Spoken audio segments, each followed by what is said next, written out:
So there's a scene in Ready Player One where the two main characters are in VR, but every time their avatars touch, they can feel it on their body because in the real world, they're wearing these crazy haptic suits. Now, admittedly, this scene's a little awkward to say the least. What kind of haptics you rocking? But I haven't been able to stop thinking about the idea since I first saw it. Imagine this sort of interaction, but not science fiction. And today, we're taking a step towards that. This is a full-body haptic suit for use in VR, but that's not all. It also doubles as a full motion capture rig for use with full-body tracking, all while being cheaper than any solution we've ever had before. But, of course, as with all things, it's a little complicated. So let's full dive into this thing, because I think by the time we're through this, you're gonna see exactly why. This is truly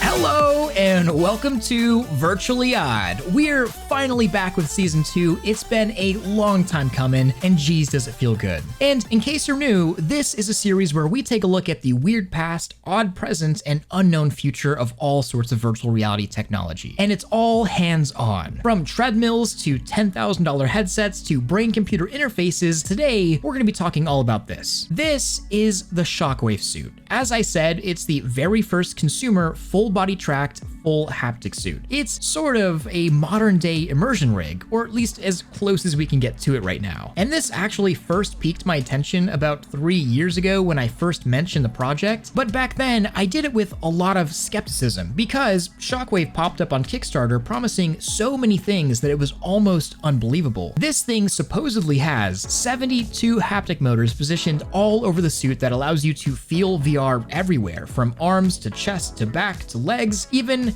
your butt. And if you're into that sort of thing, well, I guess you can have Kermit give you a little spank or something. But not only that, Shockwave is also a full motion capture suit, offering almost the equivalent of 12-point tracking. And to visualize all of that, if you wanted this equivalent beforehand, you'd need a full BHaptic setup with feet, legs, arms, vest, and then for tracking, you'd need 10 to 12 Vive trackers. And all of that would cost you over $2,500, not to mention you'd then have to spend 20 minutes strapping it all up just for something not to be charged, and you got to do it all over again. The Shockwave, on the other hand, costs less than a fifth of all of that and does the same thing, all while doing it easier. So I'm sure you can imagine why I was skeptical. This whole thing sounds a little too good to be true, which is why I'm a little surprised, because here it is, and it's very real. Oh, please, don't tell me you're not going to talk about the fact that it's been 2 years and they still haven't shipped to all their Kickstarters. You're going to talk about that.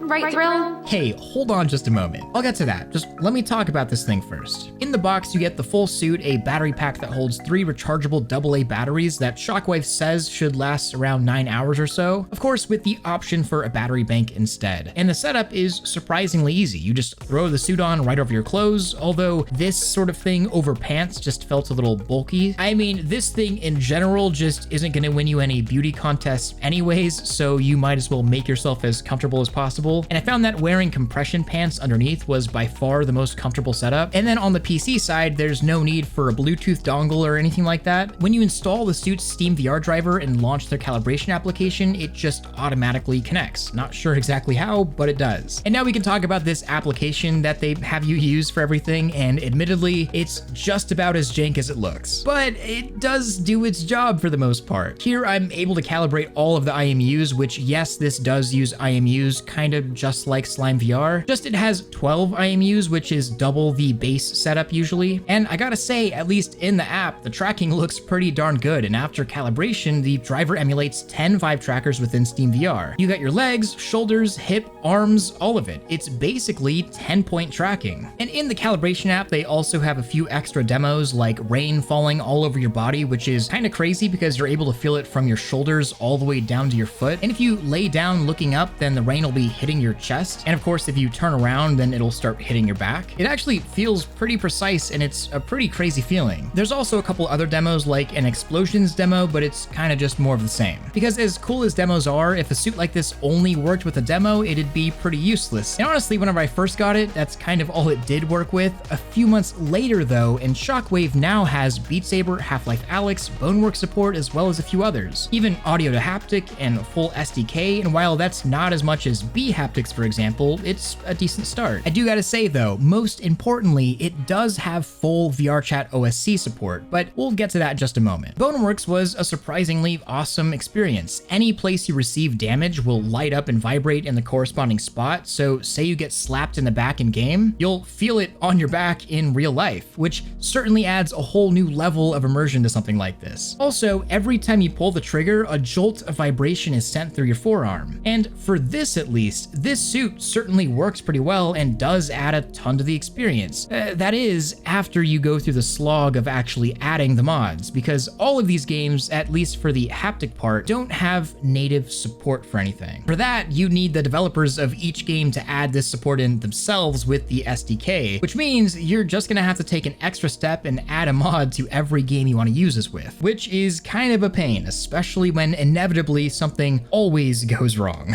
But we haven't even gotten to the good part yet. The one thing that doesn't require any modding is basically the reason why I was excited for Shockwave to begin with, and that's VRChat. Why get slapped around in Boneworks by null bodies when you could get slapped around by your homies in VRChat? Which kind of came out wrong, but I think you get what I'm saying. Using VRChat Avatar SDK, you can add Shockwave support to any avatar, and because of avatar dynamics, you can interact with anybody. Or I guess I should say more properly, anyone can interact with you. Oh! Whoa, okay, there we go.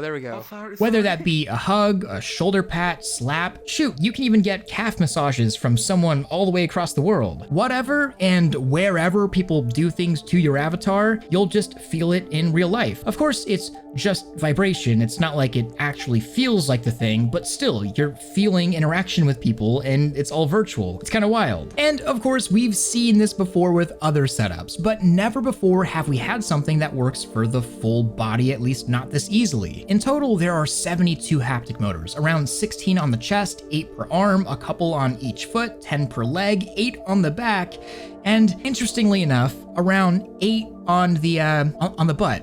So yeah, don't know why they focused on that location, but you know, take it for what it is, I guess. We got butt haptics in here. However, I think the really crazy part here that we're kind of forgetting about is that this suit isn't just a haptic suit. What makes this an insane package is that it's also a full actual motion capture rig, and the tracking fidelity is pretty freaking good. While still not as good as something like Vive trackers, when I move, my avatar moves, and it's pretty one-to-one. Plus, since this is IMU based, I can wear this under a blanket or with any VR headset. Oh, the tracking is good, huh? Well, how about that time when your tracking completely failed and you looked like a pretzel in front of everyone? Or the dozens of times when the entire suit just froze, leaving you looking like an idiot? Hey, come on, I was just about to get to that. Oh, or the time when...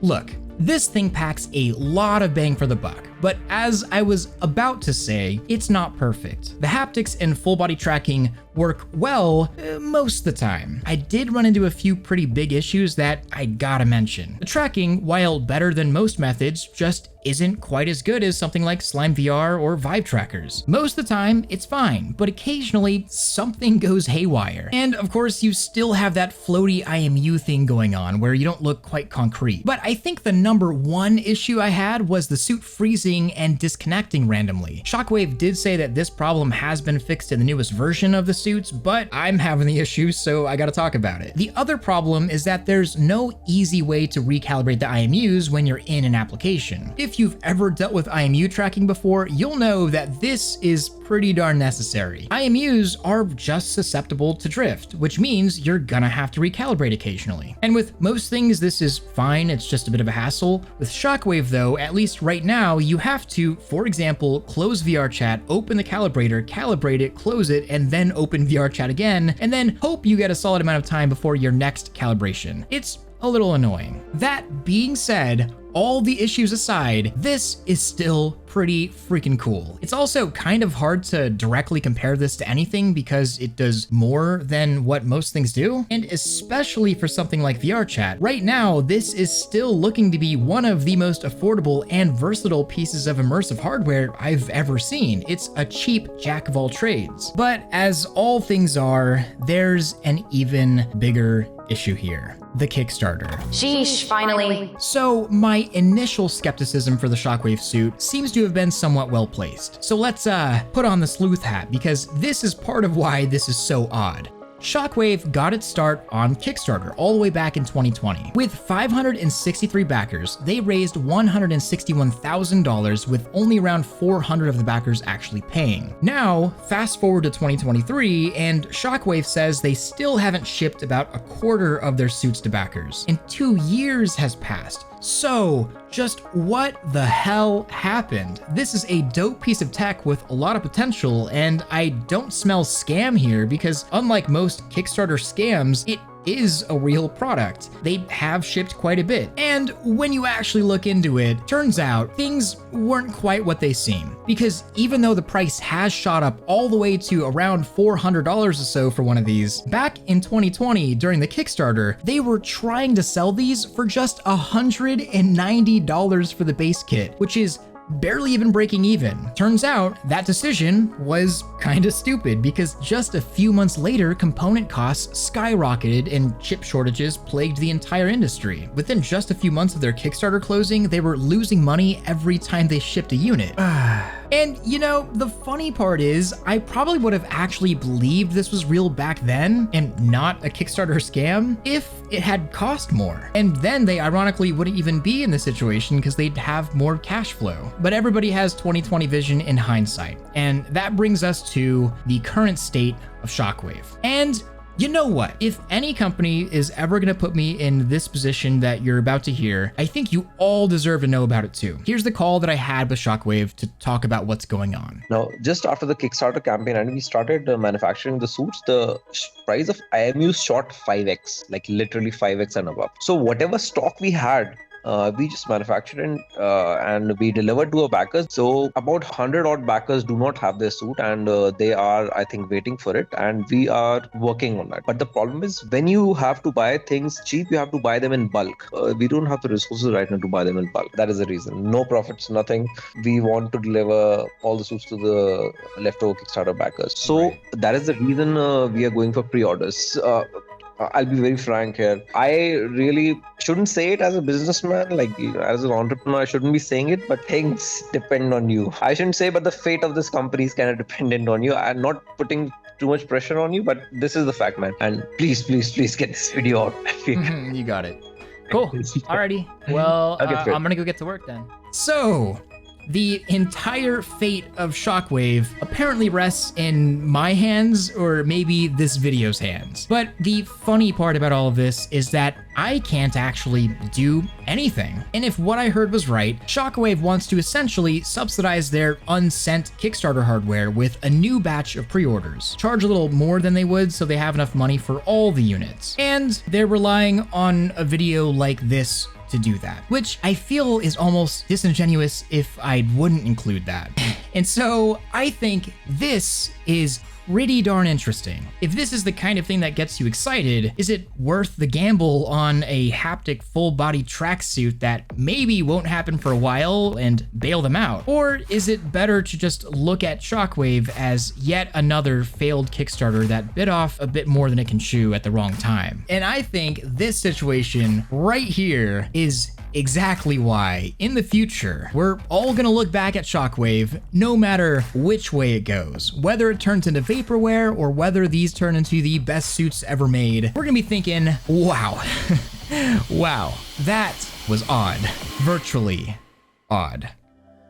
So, yeah, I honestly don't know where this one's gonna go. I think Shockwave has something really freaking cool here, and it's something I've wanted for a long time. But, well, you guys know the entire situation now. And just wanted to say this in case it needs saying, I'm not getting anything for this video. I was offered an affiliate code for the pre-orders, but I turned it down. I did get the suit sent to me so I could test out and make a video, but that's it. Otherwise, I am so glad that Virtually Odd is back. I've got a whole pile of videos that I'm working through, so let me know what you guys thought. Anyways, thank you to all of my Patreon supporters for making videos like this possible. I could not do any of this without you, so thank you. And of course, thank you all for watching. And as always, don't forget to like this video if you loved it, subscribe if you want more of this, and hit that freaking bell if you just can't live without it. Much love, Thrill out.